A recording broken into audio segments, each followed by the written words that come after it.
Capítulo 5. El 5 de octubre de 1968 regresé a casa de don Juan con el único propósito de interrogarlo sobre los hechos en torno a la iniciación de Eligio. Al releer el recuento de lo que tuvo lugar entonces, se me había ocurrido una serie de dudas casi interminables. Como buscaba explicaciones muy precisas, preparé de antemano una lista de preguntas, eligiendo cuidadosamente las palabras más adecuadas. Empecé por preguntarle: vi aquella noche, don Juan. ¿Estuviste a punto? ¿Vio usted que yo veía los movimientos de Eligio? Sí. Vi que Mescalito te permitía ver parte de la lección de Eligio, de otro modo habrías estado mirando un hombre allí sentado, o quizás allí tirado. En el último mitote no notaste que los hombres hicieran nada, ¿o sí? En el último mitote, yo no había advertido que ninguno de los participantes realizara movimientos fuera de lo común. Le dije que podía asegurar con certeza que todo cuanto había registrado en mis notas era que algunos se levantaban para ir a los matorrales más a menudo que otros. Pero casi viste toda la lección de Eligio, prosiguió don Juan. Piensa en eso. ¿Entiendes ahora lo generoso que es contigo Mescalito? Mescalito jamás ha sido tan bueno con nadie, que yo sepa. Con nadie. Y tú, sin embargo, no tienes en cuenta su generosidad. ¿Cómo puedes volverle la espalda tan de golpe? O quizá debería decir, ¿a cambio de qué le vuelves la espalda a Mescalito? Sentí que don Juan me acorralaba de nuevo. Me resultaba imposible responder su pregunta. Siempre había creído haber renunciado al aprendizaje para salvarme, pero no tenía idea de qué era aquello de lo que me salvaba, ni para qué. Quise cambiar de inmediato el sentido de nuestra conversación, y para tal fin abandoné la intención de proseguir con mis preguntas premeditadas y expuse mi duda más importante. ¿Acaso podría usted decirme más acerca de su desatino controlado? Dije. ¿Qué quieres saber de eso? Dígame por favor, don Juan, ¿qué es exactamente el desatino controlado?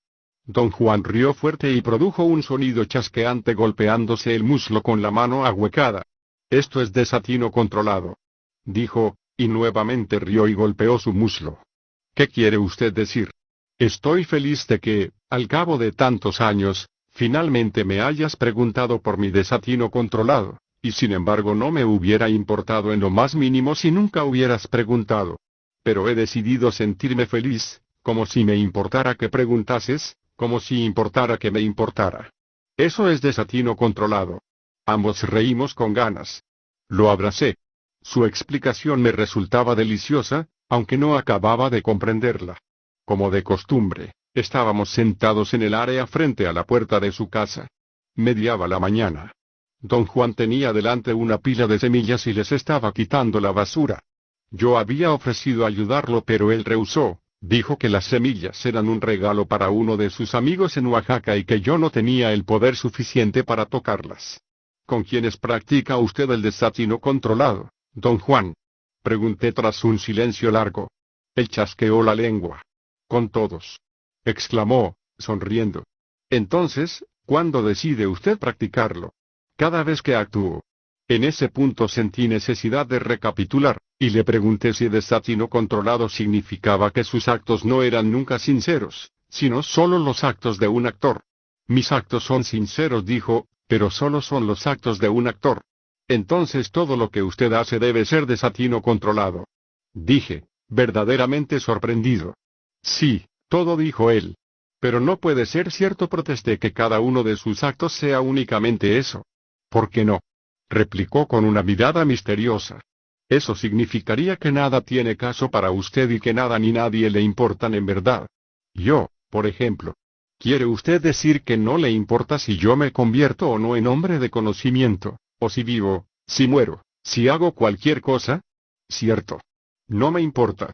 Tú eres como Lucio, o como cualquier otro en mi vida, mi desatino controlado. Experimenté una peculiar sensación de vacío. Obviamente no había en el mundo razón alguna para que yo hubiera de importarle a don Juan, pero a la vez yo tenía casi la certeza de que se preocupaba por mí en lo personal. Pensaba que no podía ser de otro modo, pues siempre me había dedicado su atención completa durante cada momento que yo había pasado con él. Se me ocurrió que acaso don Juan solo decía eso por estar molesto conmigo.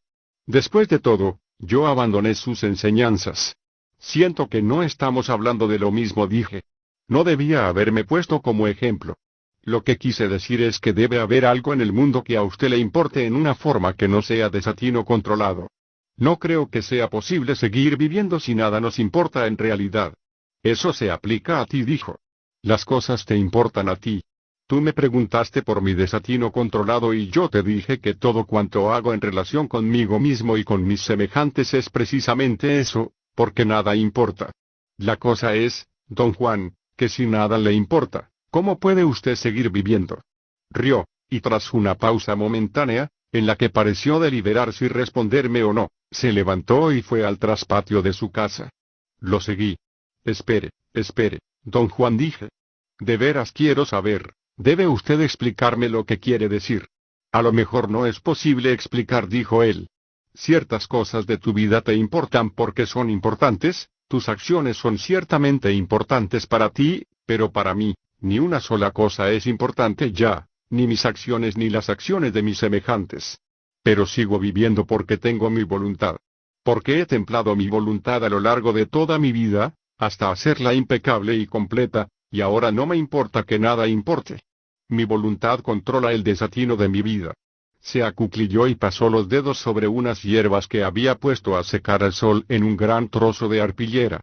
Me hallaba desconcertado.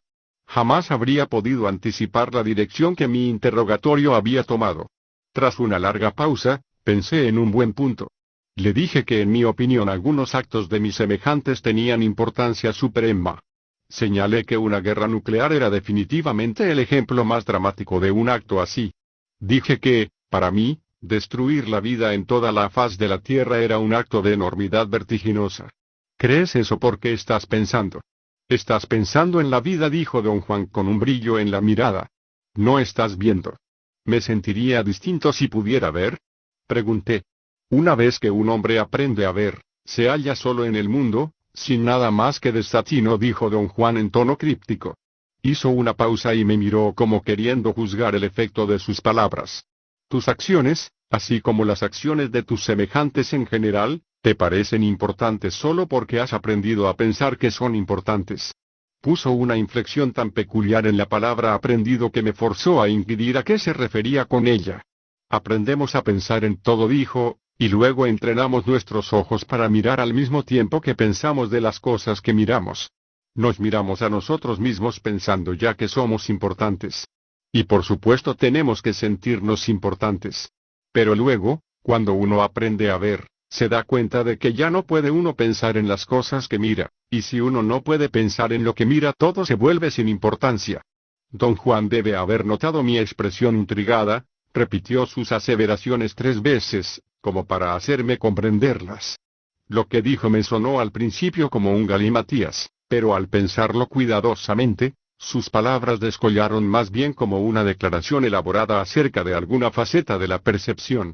Intenté pensar una buena pregunta que lo hiciera clarificar su argumento, pero no se me ocurrió nada. De un momento a otro me sentía exhausto y no podía formular con claridad mis pensamientos. Don Juan pareció notar mi fatiga y me dio unas palmaditas suaves. Limpia estas plantas aquí, dijo, y luego las desmenuzas con cuidado y las pones en este frasco. Me dio un frasco grande de café y se marchó. Volvió a su casa horas después, al atardecer. Yo había terminado de deshebrar sus plantas y tenido tiempo de sobra para escribir mis notas. Quise hacerle acto seguido algunas preguntas, pero no estaba de humor para responderme. Dijo que se moría de hambre y que primero debía preparar su comida. Encendió un fuego en su estufa de tierra y puso una olla con extracto de caldo de hueso. Atisbó en las bolsas de provisiones que yo había llevado y sacó unas verduras, las cortó en trozos pequeños y las echó en la olla. Luego se acostó en su petate, se quitó los huaraches y me indicó sentarme más cerca de la estufa, para alimentar el fuego. Estaba casi oscuro. Desde mi puesto podía ver el cielo hacia el oeste. Las orillas de unas espesas formaciones de nubes estaban teñidas de un color anteado profundo, mientras el centro de las nubes permanecía casi negro. Iba yo a comentar la belleza de las nubes, pero él habló primero. Esponjosas por fuera y apretadas por dentro, dijo señalando las nubes. Su frase encajaba tan a la perfección que me hizo saltar. En este momento yo iba a hablarle de las nubes, dije. Entonces te gané, dijo, y rió con abandono infantil. Le pregunté si estaba de humor para responder algunas preguntas. ¿Qué quiere saber?, repuso. Lo que me dijo usted esta tarde acerca del desatino controlado me ha inquietado muchísimo, dije. Realmente no puedo entenderlo. Claro que no puedes entenderlo, dijo. Estás tratando de pensarlo, y lo que yo dije no encaja con tus pensamientos. Estoy tratando de pensarlo, dije, porque esa es la única forma en que yo, personalmente, puedo entender cualquier cosa. Por ejemplo, don Juan, dice usted que, cuando uno aprende a ver, todo en el mundo entero carece de valor. No dije de valor. Dije de importancia. Todo es igual y por lo tanto sin importancia.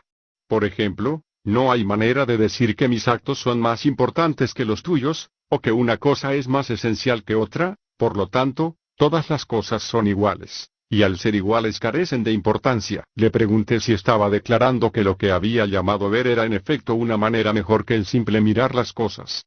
Dijo que los ojos del hombre podían realizar ambas funciones, pero ninguna era mejor que la otra. Sin embargo, educar los ojos nada más para mirar era, en su opinión, un desperdicio innecesario. Por ejemplo, para reír necesitamos mirar con los ojos, dijo, porque solo cuando miramos las cosas podemos captar el filo gracioso del mundo. En cambio, cuando nuestros ojos ven, todo es tan igual que nada tiene gracia. ¿Quiere usted decir, don Juan, que un hombre que ve nunca puede reír? Permaneció en silencio un rato. Tal vez haya hombres de conocimiento que nunca ríen, dijo. Pero no conozco ninguno. Los que conozco ven y también miran, de modo que ríen. ¿Lloraría asimismo un hombre de conocimiento? Por supuesto. Nuestros ojos miran para que podamos reír, o llorar, o regocijarnos, o estar tristes, o estar contentos. A mí personalmente no me gusta estar triste, por eso, cada vez que presencio algo que por lo común me entristecería, simplemente cambio los ojos y lo veo en lugar de mirarlo. Pero cuando encuentro algo gracioso, miro y me río. Pero entonces, don Juan, su risa es genuina, y no desatino controlado. Don Juan se me quedó mirando un momento. Yo hablo contigo porque me haces reír, dijo.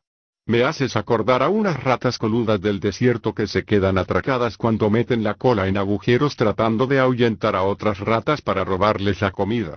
Tú quedas atrapado en tus propias preguntas. Ten cuidado. A veces, esas ratas se arrancan la cola al soltarse. La comparación me hizo gracia y reí.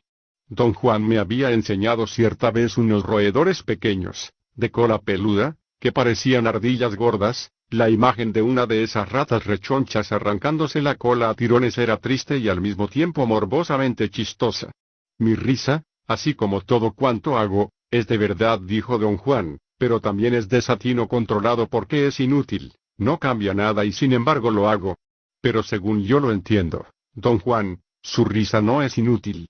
¿Lo hace a usted feliz? No. Soy feliz porque escojo mirar las cosas que me hacen feliz. Y entonces mis ojos captan su filo gracioso y me río. Te lo he dicho incontables veces. Siempre hay que escoger el camino con corazón para estar lo mejor posible, quizá para poder reír todo el tiempo. Interpreté sus palabras en el sentido de que el llanto era inferior a la risa, o al menos, quizá, un acto que nos debilitaba. Él aseveró que no había diferencia intrínseca y que ambas cosas carecían de importancia, dijo, empero, que su preferencia era la risa, porque la risa hacía a su cuerpo sentirse mejor que el llanto. En este punto sugerí que, si uno tiene preferencia, no hay igualdad. Si él prefería la risa al llanto, la primera era sin duda más importante. Don Juan mantuvo tercamente que su preferencia no quería decir que no fueran iguales, y yo insistí diciendo que nuestra discusión podía extenderse lógicamente al planteamiento de que, si todas las cosas eran supuestamente iguales, ¿por qué no elegir también la muerte? Eso hacen muchos hombres de conocimiento, dijo. Un día desaparecen así no más. La gente piensa que los emboscaron y los mataron a causa de sus hechos. Prefieren morir porque no les importa. En cambio, yo prefiero vivir, y reír, no porque importe, sino porque esa preferencia es la inclinación de mi naturaleza. Si digo que prefiero o escojo es porque veo, pero el asunto es que yo no escojo vivir, mi voluntad me hace seguir viviendo a pesar de cuanto pueda ver.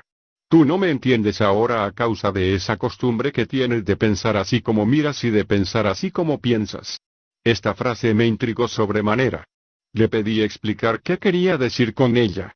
Repitió la misma formulación varias veces, como dándose tiempo para organizarla en términos distintos, y luego remachó su argumento diciendo que con lo de pensar se refería a la idea constante que tenemos de todo en el mundo.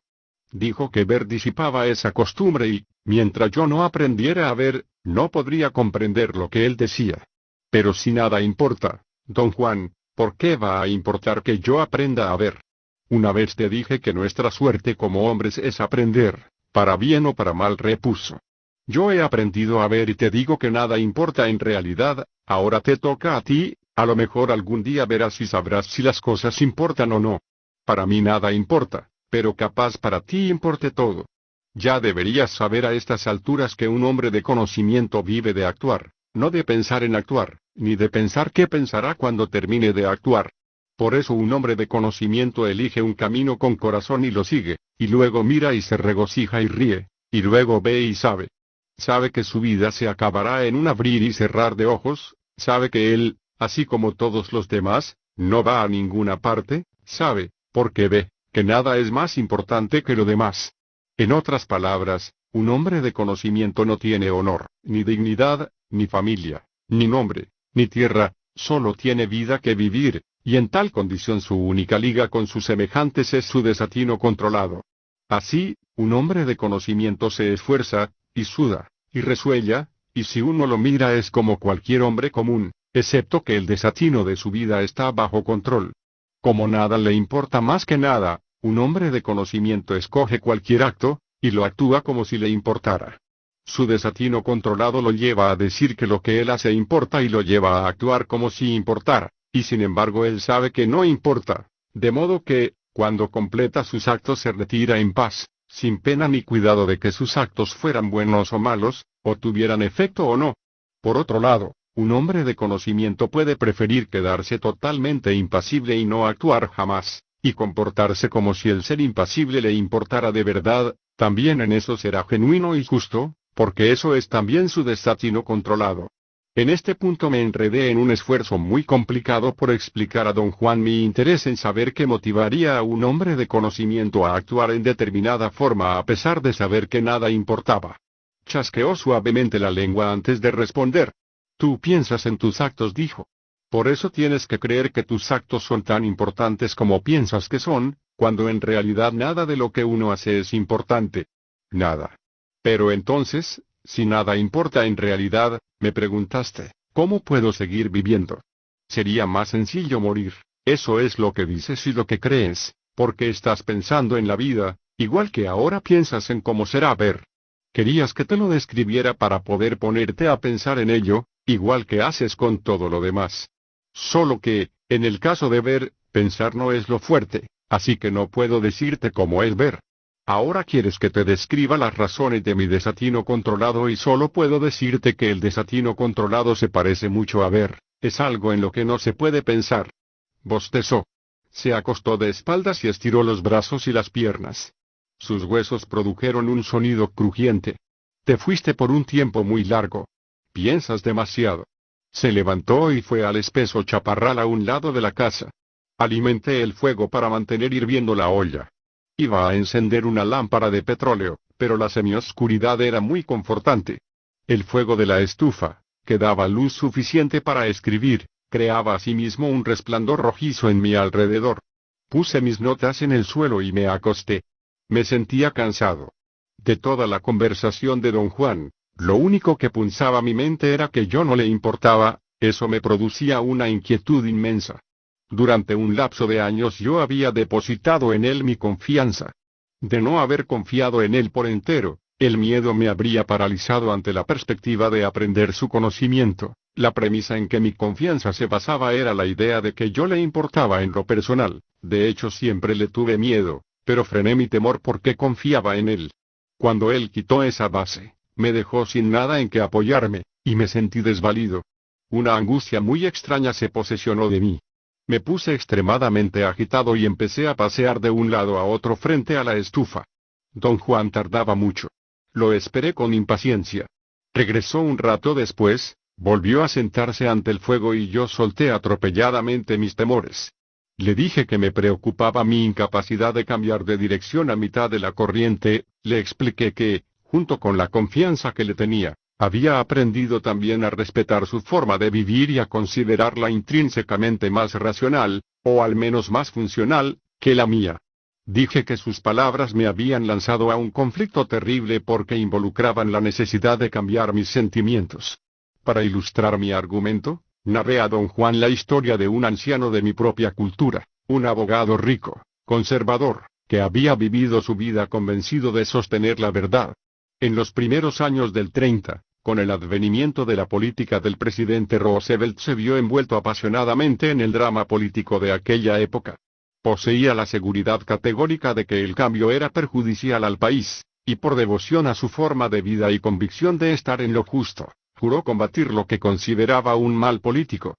Pero la marea de la época era demasiado fuerte, lo avasalló. Pugnó contra ella a lo largo de 10 años, en la arena política y en el territorio de su vida personal. Luego, la Segunda Guerra Mundial selló sus esfuerzos con la derrota completa. Su caída política e ideológica dio por resultado una profunda amargura, se autoexiló durante 25 años. Cuando lo conocí, tenía 84 y había vuelto a su ciudad natal a pasar sus últimos días en un asilo de ancianos. Me parecía inconcebible que hubiese vivido tanto, teniendo en cuenta la forma en que había despilfarrado su vida en amargura y autocompasión. Por algún motivo mi compañía le resultaba amena, y solíamos conversar largamente. La última vez que lo vi, concluyó nuestra conversación en la forma siguiente: he tenido tiempo de volver la cara y examinar mi vida. Los asuntos de mi tiempo no son hoy más que una historia, y ni siquiera una historia interesante. ¿Acaso desperdicié años de mi vida persiguiendo algo que nunca existió? Últimamente he tenido el sentimiento de que creí en algo que era una farsa. No valía la pena. Creo que ahora lo sé. Y sin embargo no puedo recobrar los 40 años que he perdido. Dije a don Juan que mi conflicto surgía de las dudas a que me habían arrojado sus palabras sobre el desatino controlado. Si nada importa en realidad, dije, al convertirse en hombre de conocimiento uno se hallaría, forzosamente, tan vacío como mi amigo y no en mejor posición. No es así, dijo don Juan, cortante. Tu amigo se siente solo porque morirá sin ver. Su vida solo fue para hacerse viejo y ahora ha de sentirse más mal que nunca. Siente haber desperdiciado 40 años porque buscaba victorias y no halló sino derrotas. Jamás sabrá que ser victorioso y ser derrotado son iguales. Con que ahora me tienes miedo por haberte dicho que eres igual a todo lo demás. Te estás haciendo el necio. Nuestra suerte como hombres es aprender, y al conocimiento se va como a la guerra, te lo he dicho incontables veces. Al conocimiento o a la guerra se va con miedo, con respeto, sabiendo que se va a la guerra, y con absoluta confianza en sí mismo. Confía en ti, no en mí. Con que temes el vacío de la vida de tu amigo. Pero no hay vacío en la vida de un hombre de conocimiento, te lo digo yo. Todo está lleno hasta el borde. Don Juan se puso en pie y extendió los brazos como palpando cosas en el aire. Todo está lleno hasta el borde, repitió, y todo es igual. Yo no soy como tu amigo que nada más se hizo viejo. Cuando yo te digo que nada importa, no lo digo como él. Para él, su lucha no valió la pena porque salió derrotado. Para mí no hay victoria, ni derrota, ni vacío. Todo está lleno hasta el borde y todo es igual y mi lucha valió la pena. Para convertirse en hombre de conocimiento hay que ser un guerrero, no un niño llorón. Hay que luchar sin entregarse, sin una queja, sin titubear, hasta que uno vea, y solo entonces puede uno darse cuenta que nada importa. Don Juan revolvió la olla con una cuchara de madera. La comida estaba lista. Quitó la olla del fuego y la puso en un bloque rectangular de adobe que había construido contra la pared y que usaba como repisa o mesa. Empujó con el pie 2 cajones pequeños que servían como sillas cómodas, especialmente si uno se recargaba contra las vigas que soportaban el muro. Me hizo seña de tomar asiento y sirvió un plato de sopa. Sonrió, sus ojos brillaban como si en verdad disfrutara mi presencia. Suavemente deslió el plato en mi dirección. Había en su gesto tal calor y bondad que parecía estarme pidiendo restaurar mi confianza en él. Me sentí idiota, traté de romper mi pesadumbre mientras buscaba mi cuchara, pero no pude hallarla. La sopa estaba demasiado caliente para beberla del plato, Y mientras se enfriaba pregunté a don Juan si desatino controlado quería decir que un hombre de conocimiento ya no podía querer a nadie. Dejó de comer y rió. ¿Te importa demasiado querer a los otros o que te quieran a ti? Dijo. Un hombre de conocimiento quiere, eso es todo. Quiere lo que se le antoja o a quien se le antoja, pero huese a su desatino controlado para andar sin pena ni cuidado. Lo contrario de lo que tú haces ahora. Que los otros lo quieren o no lo quieran a uno no es todo lo que se puede hacer como hombre. Se me quedó viendo un rato, con la cabeza algo ladeada. Piénsalo, dijo. Hay una cosa más que quiero preguntar, don Juan. Dijo usted que necesitamos mirar con nuestros ojos para reír, pero yo creo que nos reímos porque pensamos. Un ciego también se ríe. No, dijo. Los ciegos no ríen. Sus cuerpos se sacuden un poquito con la oleada de la risa. Jamás han mirado el filo gracioso del mundo y tienen que imaginarlo. Su risa no es rugido. No hablamos más. Yo experimentaba una sensación de bienestar, de felicidad. Comimos en silencio, luego don Juan empezó a reír. Yo estaba usando una rama seca para llevar las verduras a mi boca. 4 de octubre, 1968, hoy, en cierto momento. Pregunté a don Juan si tenía inconveniente en hablar un poco más sobre ver. Pareció deliberar un instante, luego sonrió y dijo que de nuevo me hallaba envuelto en mi rutina de costumbre, tratando de hablar en vez de hacer. Si quieres ver deberás dejar que el humo te guíe, dijo con énfasis. Ya no voy a hablar de esto. Yo estaba ayudándole a limpiar unas hierbas secas. Trabajamos un buen rato en silencio completo. Cuando me veo forzado a un silencio prolongado me entra siempre la aprensión, sobre todo en presencia de don Juan. En un momento dado le presenté una pregunta en una especie de arranque compulsivo, casi beligerante. ¿Cómo ejercita su desatino controlado un hombre de conocimiento en el caso de la muerte de una persona a quien ama? Tomado por sorpresa, don Juan me miró extrañado. Digamos su nieto Lucio, dije. ¿Serían desatino controlado los actos de usted en caso de que él muriera? Digamos mi hijo Eulalio, es mejor ejemplo, repuso con calma don Juan. Lo aplastó un derrumbe cuando trabajaba en la construcción de la carretera panamericana. La manera como actué con él en el momento de su muerte fue desatino controlado. Cuando llegué a la zona de explosivos, casi estaba muerto, pero su cuerpo era tan fuerte que seguía moviéndose y pataleando.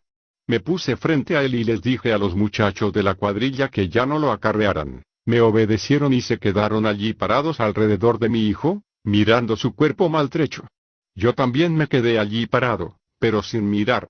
Cambié mis ojos para ver cómo su vida personal se deshacía, se extendía incontrolable más allá de sus límites, como una neblina de cristales, porque así es como la vida y la muerte se mezclan y se expanden. Eso fue lo que hice en la hora de la muerte de mi hijo. Eso es todo lo que uno podría hacer, y es desatino controlado. Si lo hubiera mirado, lo hubiera visto quedarse quieto y habría sentido un grito por dentro, porque ya nunca más miraría a su hermosa figura caminando por la tierra. En lugar de eso vi su muerte, y no hubo tristeza ni sentimiento. Su muerte era igual a todo lo demás. Don Juan guardó silencio unos instantes. Parecía triste, pero entonces sonrió y golpeteó mi cabeza con un dedo. Puedes decir que, en el caso de la muerte de una persona a quien amo, mi desatino controlado es cambiar los ojos. Pensé en la gente que yo amo, y una oleada de pena, terriblemente opresiva, me envolvió. Dichoso usted, don Juan, dije. Usted puede cambiar los ojos, mientras que yo no puedo sino mirar. Mis frases lo hicieron reír.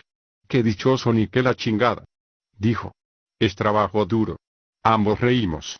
Tras un largo silencio empecé a interrogarlo de nuevo, quizás solo para disipar mi propia tristeza. Entonces, don Juan, si le he entendido correctamente, dije, los únicos actos en la vida de un hombre de conocimiento que no son desatino controlado son aquellos que realiza con su aliado o con Mescalito. ¿No es cierto? Es cierto, dijo chasqueando la lengua. Mi aliado y Mescalito no están al nivel de nosotros los seres humanos. Mi desatino controlado se aplica solo a mí mismo y a los actos que realizo en compañía de mis semejantes. Sin embargo, dije, es una posibilidad lógica pensar que un hombre de conocimiento puede también considerar desatino controlado sus actos con su aliado o con Mescalito, ¿verdad? Me miró un momento. Estás pensando otra vez, dijo. Un hombre de conocimiento no piensa, Por lo tanto no puede encontrarse con esa posibilidad. Aquí estoy yo, por ejemplo. Yo digo que mi desatino controlado se aplica a los actos que realizo en compañía de mis semejantes, lo digo porque puedo ver a mis semejantes. Sin embargo, no puedo ver a mi aliado y eso lo hace incomprensible para mí, así que, ¿cómo voy a controlar mi desatino si no lo veo? Con mi aliado o con Mezcalito yo soy solamente un hombre que sabe cómo ver y se desconcierta con lo que ve, un hombre que sabe que jamás entenderá todo lo que lo rodea. Ahí estás tú, por ejemplo. A mí no me importa si te haces o no hombre de conocimiento, sin embargo, a Mezcalito le importa. Si no le importara, no daría tantos pasos para mostrar que se ocupa de ti. Yo me doy cuenta de que se ocupa y actúo de acuerdo con eso, pero sus razones me son incomprensibles.